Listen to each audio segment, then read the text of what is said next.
Welcome everyone this evening to our one-to-one iPad pilot program. This session is sharing information for the pilot program that will commence for Year 5 students in January 2022. Today, people joining us who will be part of our pilot program will be the classroom teachers.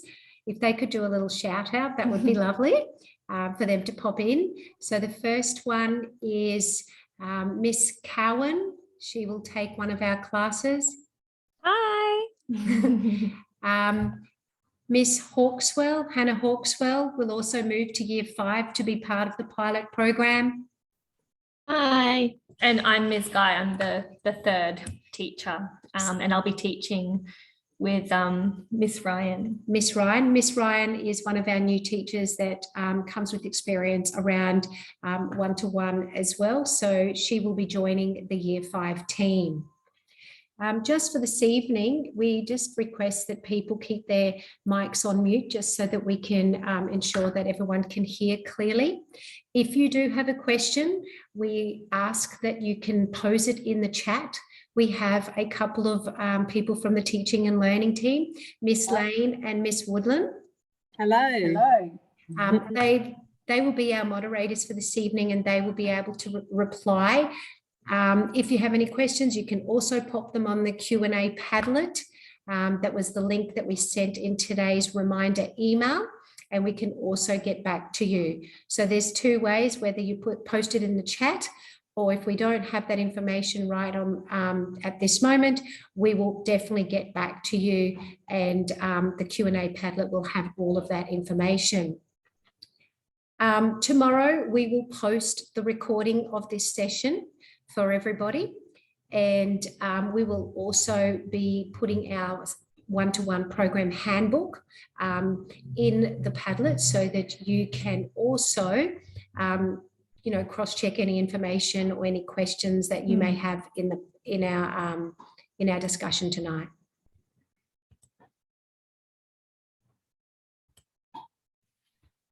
I'd like to acknowledge, we at West End would like to acknowledge the Yagara and Turrbal people's land and waterways where we meet, learn, play and celebrate together.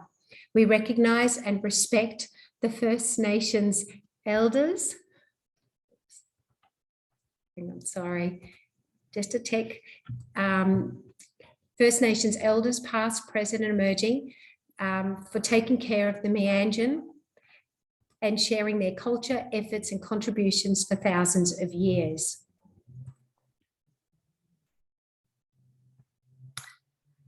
Now we're going to share some information about the pilot.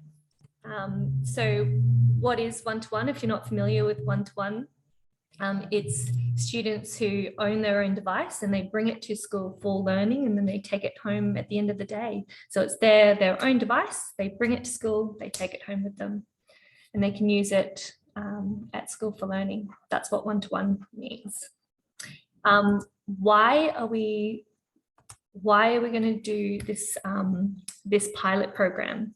So our vision at WES is empower every student to achieve their personal best and make the world a better place. So if we're focusing on not just student outcomes as well, but the whole child, we can use the technology and the assistive technologies that iPads can give us to build capability and skills for the whole child. So develop cognitive and social emotional skills, and give students more control over how they learn and engage. It'll also give teachers a way to further personalise learning, so they can be a little bit more responsive and adaptive to students' needs, strengths and their interests. And also it's a requirement of the Australian curriculum to integrate ICTs. So that's why.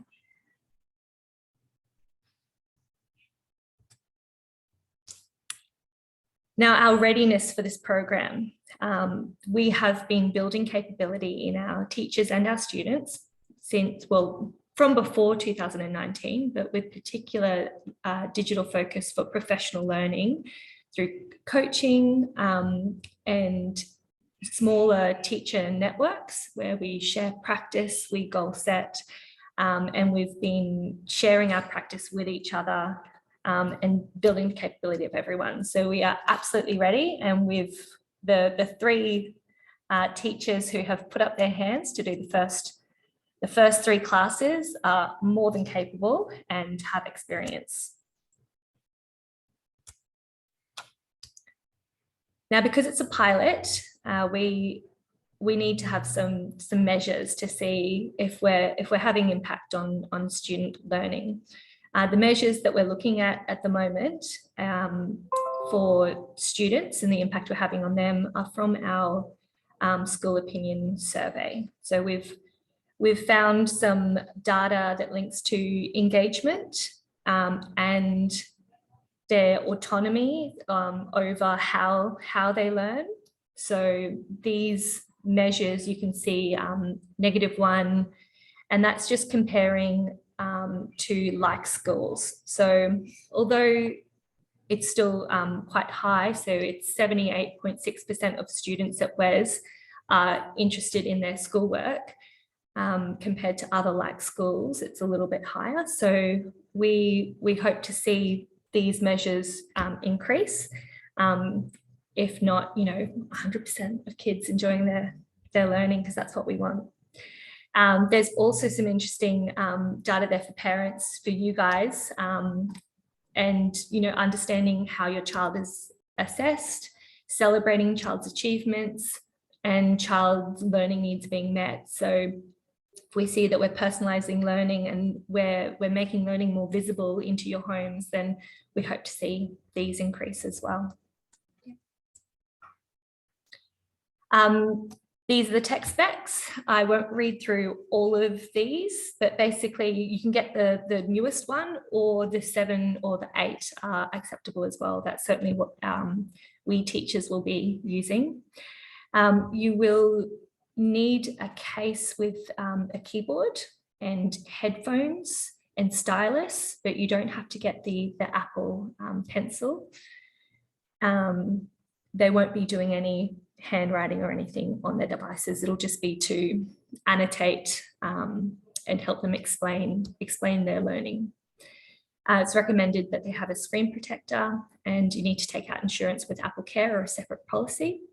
And we really don't want the Wi-Fi, we don't want anything but the Wi-Fi only option, because we have students accessing a secure, safe WES internet run by the department. And if they've got data and SIM cards, then we can't protect them, basically. All those required devices and accessories we've listed with JB Hi-Fi. So even though you don't have to use them, there's a portal that you can access to see our recommendations, and there's a few. I think there's 2 options for keyboards and 3 for styluses. And this is the code. So after tonight, we'll post this webinar and as a PDF on the Q&A Padlet forum, where some people have already been asking questions, and then you can click that. That'll become a live link that you can access when you're ready. What will it look like at school? So our teaching practice, everything we do here at WES is high quality, evidence-based teaching and learning. So the leveraging digital, using digital to enhance and accelerate learning for our kids is also research-based. So we won't be doing it 100% of the time, but we will be using it when the purpose fits. And there's a push for creation over consumption, because creation, they're actually making things, and consumption is passive, they're just watching. So there's a big push for that. So again, matching the purpose of the learning to the suitable technology, and we've got a range of tools and strategies for all our learners. And we'll stay up to date with professional learning, because there's new apps and new research all the time. Screen time at school. So it's carefully considered when we're planning, but we can't say there's exactly 20% or 50% of the day we'll be using screens, because the where they are along their learning journey, they may require more use of the device on some days compared to others, but there will always be a balance of learning experiences because that's good practice. And we're also aware that for the need for good posture. So if their head is down looking at screens, they need to have breaks away from screen time, movements, transitions. And to help them reflect on their screen time, we're going to do some check-ins as well. So there's an app on, well, it's not an app, it's in settings.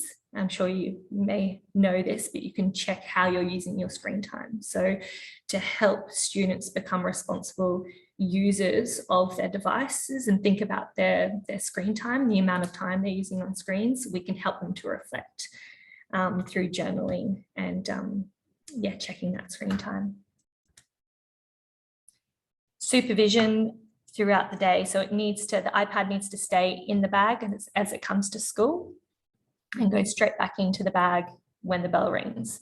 If we see devices out in the playground, it's a rule reminder. So we follow our behaviour matrix, which is school-wide. They'll be locked in the classroom, safe and secure. They can't be accessed at playtime. And when the teacher is absent, there will be no iPad use by the relief teacher. We do have some fabulous internal relief teachers that are part of the WES staff. So they have come with us on our learning journey to leverage digital. So they are capable, they can use them.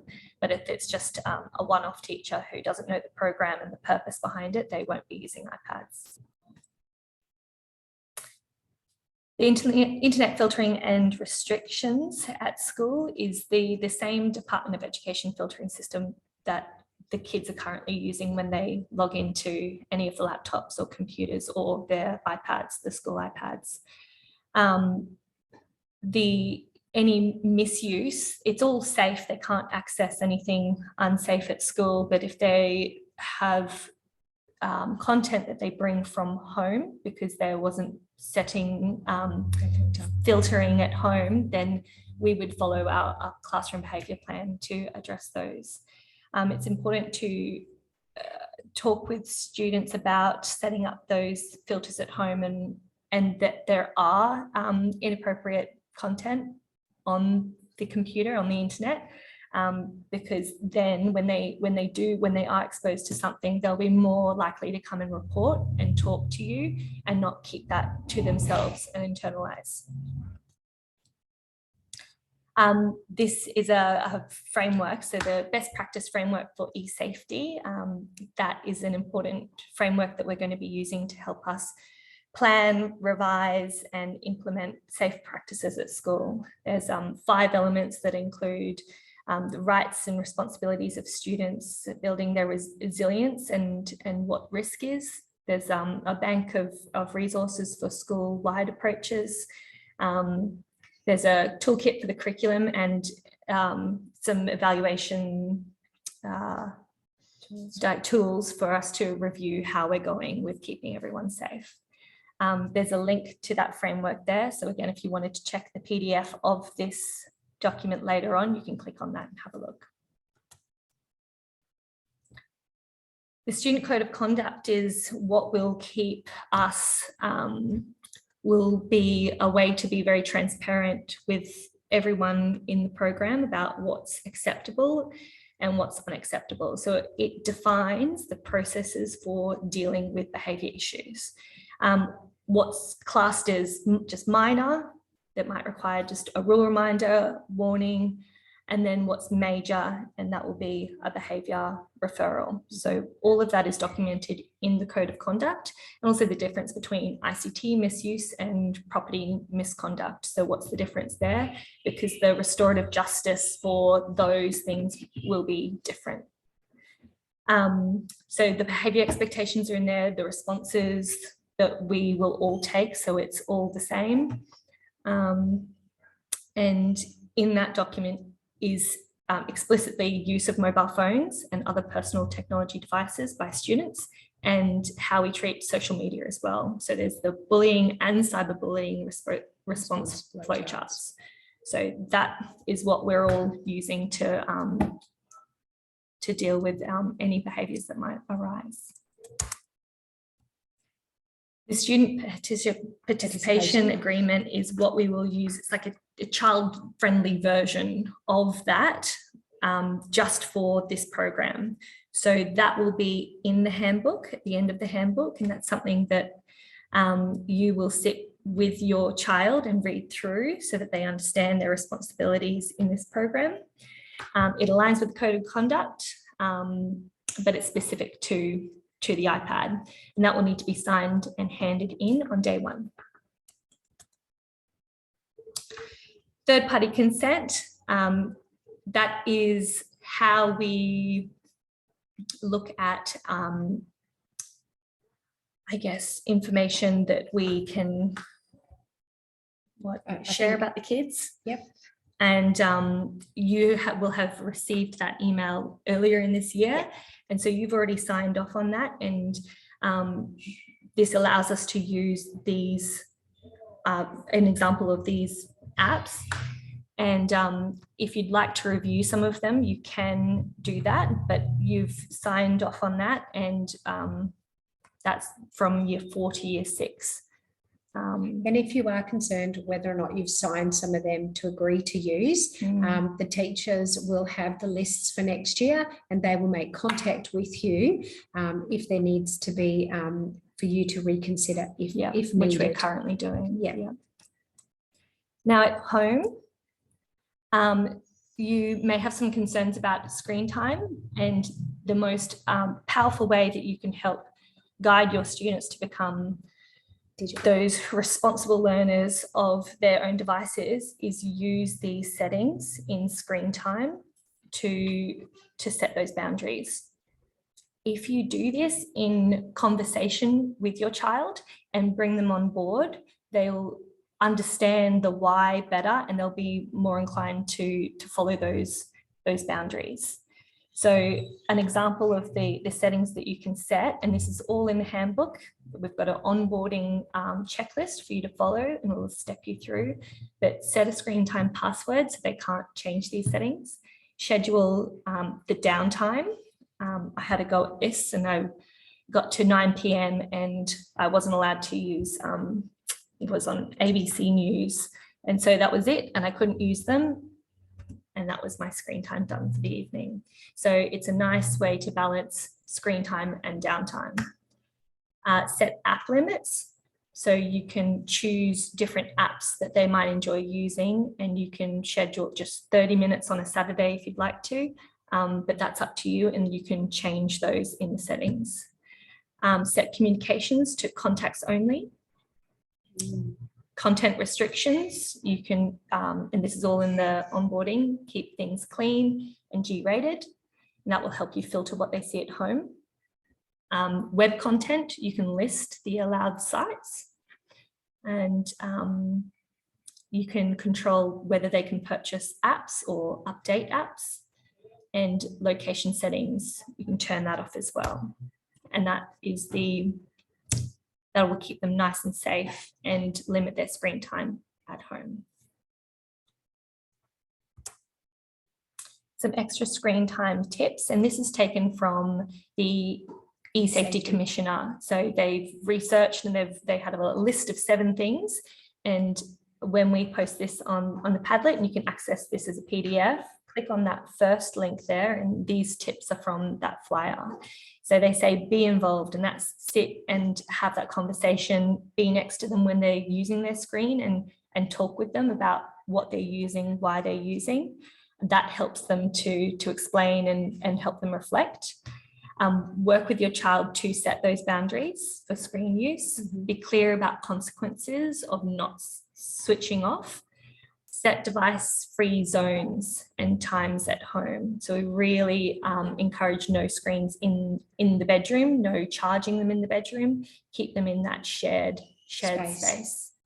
Ask your child to explain their screen time, use iPad settings to help manage access, which we just went through, and lead by example.